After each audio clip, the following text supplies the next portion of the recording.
Not a flashy transformation, but a steady, deliberate protection of everyday freedom. And that quiet protection is exactly why walking well matters so much. This doesn't require formal exercise sessions, just occasional intentional speed changes. Pain-related mistakes often come from a fear of appearing limited or fragile. Many people push through discomfort to avoid feeling like they're slowing down. That mindset, while understandable, can turn manageable issues into lasting injuries. Reframing rest as a smart, proactive choice can help shift that mindset. Strength training mistakes usually stem from viewing walking and strength work as separate. In reality, strong muscles directly support safer, more stable walking mechanics. Even simple exercises like standing leg raises can meaningfully support walking stability. Combining these small habits creates a foundation stronger than walking alone provides. Terrain also plays an underappreciated role in long-term walking health. Constantly walking on hard, flat pavement increases repetitive stress on joints. Occasionally choosing softer surfaces, like grass or trails, can reduce that cumulative impact. Varying terrain also challenges balance in ways flat pavement simply cannot. A weak core forces other muscles to compensate, increasing strain elsewhere in the body. Balance itself relies on a complex system involving the eyes, ears, and muscles. As that system naturally declines with age, walking form becomes even more important. Consider how overstriding often develops without anyone consciously choosing it. People walking briskly sometimes lengthen their stride to feel more productive. That instinct, though understandable, works directly against efficient, joint-friendly movement. A shorter stride, paired with a slightly faster cadence, often feels counterintuitive at first. Yet studies on gait mechanics consistently favor cadence over stride length for efficiency. This is one of those cases where instinct and biomechanics genuinely disagree. Trusting the biomechanics, even when it feels unfamiliar, tends to pay off. Posture mistakes often trace back to modern habits rather than aging itself. Years spent hunched over desks or phones gradually reshape resting posture. That reshaped posture then carries directly into how someone walks every day. Correcting posture during walks can, over time, influence posture throughout the day. In that sense, walking becomes an opportunity to counteract other daily habits. Footwear mistakes are especially common because shoes degrade slowly and invisibly. Cushioning breaks down long before the shoe looks visibly worn out. That invisible decline means many people walk with far less support than they think. A simple test involves checking tread wear patterns every few months. Uneven wear can reveal imbalances in posture, stride, or foot mechanics. Addressing footwear issues early is often cheaper and easier than treating resulting injuries. Arm swing mistakes frequently stem from carrying bags, phones, or coffee cups. Those small habits restrict natural movement more than most people realize. Even carrying items in one hand consistently can subtly affect walking symmetry. Using a small backpack instead of carrying items can help preserve natural arm swing. Pacing mistakes often reflect a mindset that treats walking as purely functional. Walking briskly from point to point rarely varies speed or intensity. Deliberately introducing short bursts of faster walking adds meaningful cardiovascular benefit. A simple daily habit may be quietly working against your health after 50. Millions of people walk every single day without ever questioning their form. Yet certain small mistakes can slowly damage joints, balance, and long-term mobility. Understanding these mistakes now could change how you move for decades ahead. Walking seems effortless, which is exactly why most people never examine it closely. After 50, the body changes in ways that make technique matter far more. Bone density gradually declines, and muscles lose some of their earlier strength. Balance and coordination also shift, making small habits carry bigger long-term consequences. That's why doctors increasingly emphasize walking mechanics for people entering this stage. Getting the basics wrong can accelerate wear on knees, hips, and lower backs. The first mistake involves something almost nobody thinks about: overstriding. Taking steps that are too long forces the front leg to break abruptly. That braking motion sends repeated shock straight into the knee joint. Over years, this pattern can quietly wear down cartilage and connective tissue. Shorter, quicker steps actually reduce impact while often increasing overall walking efficiency. Physical therapists frequently point to overstriding as a hidden cause of knee pain. The second mistake involves posture, specifically looking downward while walking. Constantly checking a phone or watching the ground pulls the neck forward. That forward head position strains neck muscles and shifts the body's center of gravity. Over time, this posture can contribute to chronic neck and shoulder tension. Keeping the gaze forward helps the spine stay properly aligned during movement. The third mistake centers on footwear that no longer matches the body's needs. Worn out shoes lose cushioning and support long before most people notice. That gradual breakdown changes how force travels through ankles, knees, and hips. Replacing walking shoes regularly is a simple step many people overlook entirely. Choosing shoes designed for actual walking, not just casual wear, matters significantly too. The fourth mistake involves letting the arms hang stiff and barely move. Natural arm swing helps balance the body and adds real momentum to each stride. Without it, the core works harder while burning noticeably less overall energy. Bending elbows slightly and swinging arms naturally improves both balance and walking efficiency. The fifth mistake is walking at the exact same pace every single day. Constant, unchanging speed fails to challenge the heart, lungs, or leg muscles. Occasionally increasing pace, even briefly, strengthens cardiovascular fitness more effectively over time. Interval-style walking can also improve balance by demanding quicker muscle adjustments. The sixth mistake is pushing through joint pain instead of addressing it early. Many people assume mild aches are simply a normal part of aging. Ignoring persistent pain can allow small issues to develop into larger injuries. Addressing discomfort early often prevents months of more serious rehabilitation later on. The seventh mistake is skipping strength training that actually supports walking ability. Walking alone doesn't fully maintain the muscle strength needed for balance and stability. Adding simple strength exercises can dramatically improve walking safety and long-term mobility. Combining walking with strength work creates far more resilience than walking alone provides. Together, these 7 mistakes reveal something deeper about how bodies age over time. Small, repeated habits compound gradually, becoming significant only after many years pass. That's precisely why minor corrections now can prevent major problems decades later. Understanding the mechanics behind each mistake makes the reasoning much clearer overall. The knee joint absorbs enormous force with every single step taken. Multiply that force across thousands of daily steps, and small errors add up quickly. Hip flexors, meanwhile, can tighten from years of sitting and shortened stride patterns. Tight hip flexors alter posture and can contribute to lower back discomfort. The core also plays a bigger role in walking than most people realize. Even 2 short sessions per week can meaningfully support overall walking stability.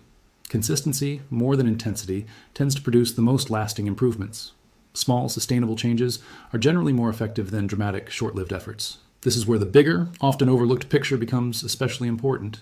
Walking isn't simply exercise, it's a daily rehearsal for lifelong physical independence. Every walk either reinforces healthy movement patterns or gradually reinforces damaging ones. That reality transforms an ordinary daily habit into something far more significant. Viewed this way, walking becomes less about exercise and more about preparation. Preparation for aging well, staying mobile, and avoiding preventable injuries later on. That reframing helps explain why doctors treat walking form as genuinely important. It isn't about perfection, but about steadily reducing unnecessary long-term risk. Looking further ahead, researchers continue studying how movement patterns affect healthy aging. Wearable technology now allows more detailed tracking of stride, balance, and posture. That data could eventually help identify walking problems before symptoms even appear. For now, though, simple observation remains a powerful and accessible tool.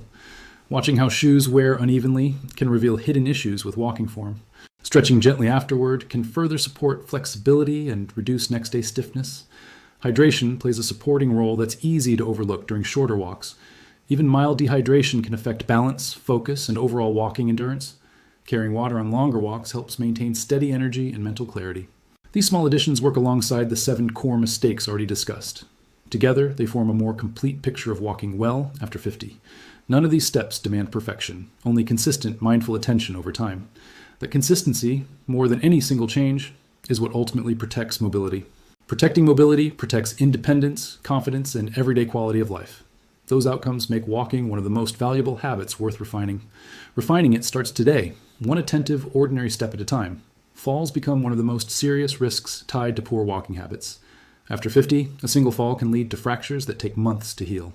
Hip fractures in particular are linked to significant declines in long-term independence. That's why fall prevention has become a major focus in aging-related health research. Good walking mechanics directly reduce fall risk by improving balance and stability. Strong ankles, engaged cores, and proper posture all work together during each step. When one element weakens, the entire chain becomes more vulnerable to instability. This is where walking mistakes stop being minor and start becoming genuinely serious. A stumble that once seemed harmless can now carry much bigger consequences. That shift in risk is exactly why doctors urge closer attention to form. The good news is that walking mechanics can improve at almost any age. Muscles, balance, and coordination all respond positively to consistent, mindful practice. Small daily corrections often produce noticeable improvements within just a few weeks. That responsiveness makes walking one of the most accessible health interventions available. Unlike many exercise routines, walking requires no special equipment or expensive memberships. That accessibility is part of why walking remains so widely recommended by doctors. Still, accessibility doesn't automatically guarantee that people are walking correctly. Many longtime walkers have practiced flawed habits for years without ever noticing. Breaking those ingrained patterns can feel awkward or unnatural at first. That temporary discomfort is often a sign that old habits are actually changing. Experts recommend focusing on one correction at a time rather than several. Trying to fix every mistake simultaneously often leads to confusion and frustration. Starting with posture, then addressing stride length tends to work well for most people. Arm swing and pacing variations can follow once the basics feel more natural. Strength training can be introduced gradually alongside these ongoing walking adjustments. Noticing new aches after walks can also signal mechanics worth re-examining. Paying attention to these small signals is often more useful than expensive equipment. Ultimately, walking well is a skill, not something everyone automatically knows. Like any skill, it can be relearned, refined, and improved with practice. That possibility offers real hope for anyone worried about mistakes made for years. It's never too late to adjust stride, posture, or pace meaningfully. Even modest improvements can noticeably reduce strain on joints over time. That cumulative effect is exactly why small corrections matter so much long-term. Making these changes doesn't require a complete overhaul of daily routine. Most improvements start with small, deliberate adjustments during walks already being taken. Choosing one habit, like shortening stride, offers a manageable place to begin. Once that feels natural, attention can shift toward posture or arm movement. This gradual approach prevents the frustration that often comes with sudden, sweeping changes. It also allows the body time to genuinely adapt to new movement patterns. Muscles and joints respond best to consistent practice rather than occasional bursts. That's why lasting improvement tends to favor patience over quick, dramatic fixes. Some people find it helpful to walk with a friend who offers feedback. A second set of eyes can catch habits that feel invisible from the inside. Others prefer recording short video clips to observe their own walking form. Either method can reveal patterns that years of walking never made obvious before. Doctors and physical therapists remain valuable resources for more persistent walking concerns. Persistent pain, frequent stumbling, or noticeable imbalance deserve professional evaluation, not guesswork. Early evaluation can often prevent smaller issues from becoming lasting mobility problems. That professional input pairs well with the everyday adjustments already discussed here. None of these mistakes are permanent flaws. They're simply learned habits. Habits formed over decades don't disappear overnight, but they can be reshaped. Reshaping them starts with awareness, something this closer look aims to provide. Awareness alone often changes behavior before any conscious effort even begins. That's the quiet power of understanding how something as simple as walking actually works. Every step becomes an opportunity rather than just a routine action. That shift in perspective can make daily walks feel more purposeful overall. Purposeful movement, repeated consistently, is what actually protects long-term physical independence. Independence, more than any single health metric, is what most people genuinely value. Being able to walk confidently supports everything from errands to family activities. It supports travel, hobbies, and simply moving through the world without hesitation. That's a significant stake for something as ordinary as a daily walk. Recognizing that stake helps explain why these 7 mistakes deserve real attention. None of them are dramatic on their own, viewed in isolation. Their real danger lies in years of quiet, unnoticed repetition. That repetition is exactly what transforms small habits into lasting physical outcomes. Fixing them isn't about achieving perfect form on every single walk. It's about steadily shifting the odds towards stronger, safer movement over time. Small, consistent corrections compound in the same way small mistakes once did. Only now that compounding works in favor of long-term health and mobility, that reversal is genuinely within reach for almost anyone willing to start. It doesn't require special equipment, expensive programs, or dramatic lifestyle changes. It simply requires attention, patience, and a willingness to walk a little differently. The next walk offers a real opportunity to apply what's been discussed here. Notice the stride, the posture, the pace, and how the arms move. Small observations like these are where meaningful change quietly begins. What started as an ordinary daily habit can become a genuine investment, an investment in balance, independence, and long-term physical confidence after 50. That's the real story behind something as simple as putting one foot forward.